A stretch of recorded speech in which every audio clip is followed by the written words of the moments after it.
महीने का वक्त अलग अलग सोशल मीडिया प्लेटफॉर्म्स को दिया गया था कि गाइडलाइंस बनाइए। अभी तक जो मेजर सोशल मीडिया प्लेटफॉर्म्स हैं इंटरनेशनल, चाहे वो फेसबुक हो, ट्विटर हो, यूट्यूब हो, उन्होंने कोई भी इन निर्देशों का पालन करते हुए गाइडलाइंस जारी नहीं की है। आगे क्या?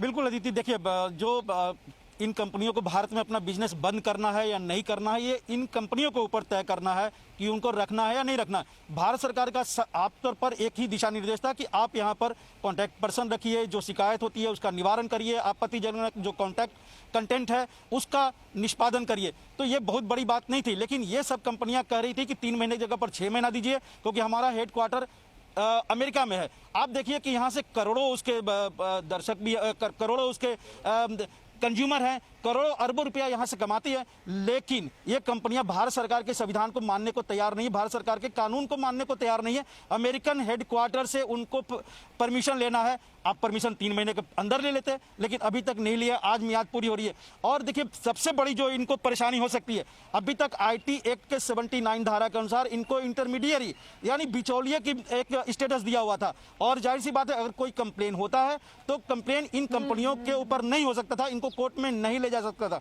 लेकिन आज जब मियाद खत्म होगी तो भारत सरकार उस एक्ट के तहत इनको जो मिली छूट है उसे खत्म कर सकती है। यानी आपको हमको जो कंप्लेन अगर करना होगा तो हम इन कंपनियों को मामला दायर कर सकते हैं, इनका अधिकारी को कोर्ट में आना पड़ेगा। और जाहिर सी बात है, जिस तरह से कंटेंट सोशल मीडिया पर आजकल कोई किसी के ऊपर डाल देता है तो इन कंपनियों को भारत में बहुत परेशानी हो सकती है। इसलिए बार बार केवल जनवरी की बात नहीं है, उसके फरवरी की बात नहीं, बल्कि उसके पहले भी भारत सरकार कई बार उनको नोटिस उनको दे रही थी कि आप कुछ न कुछ कानून बनाइए, सेल्फ रेगुलेशन बनाइए, लेकिन ये कंपनियां किसी बात पर ध्यान नहीं दे रही थी। और जाहिर सी बात है, आज जब मियाद पूरी हो गई तो कल से इनके ऊपर हो सकता है कि भारत के सभी कानून का, सभी नियम का पालन करना पड़े। इनको परेशानी का सामना करना पड़ सकता है। बंद करना या चलाना इन कंपनियों के हाथ में है। भारत सरकार अभी तक इस पर कोई डिसीजन नहीं लिया, वो केवल नियम और कानून इस पर लागू करेगी। जी बिल्कुल रविंद्र, साफ है कि जब आप एक ऐसे देश में पॉपुलर हैं जहां पर एक बड़ा वर्ग है जो आपको फॉलो करता है, आप चाहे वो फेसबुक हो, ट्विटर हो या फिर यूट्यूब हो, सब्सक्राइबर्स इतने ज्यादा हैं, इतने ज्यादा लोगों ने अपने अकाउंट बनाए हुए हैं, तो जवाबदेही भी बहुत ज्यादा हो जाती है। लेकिन लगता है कि जो सोशल मीडिया प्लेटफॉर्म्स है ये इस बात की संजीदगी को नहीं समझ रहे हैं।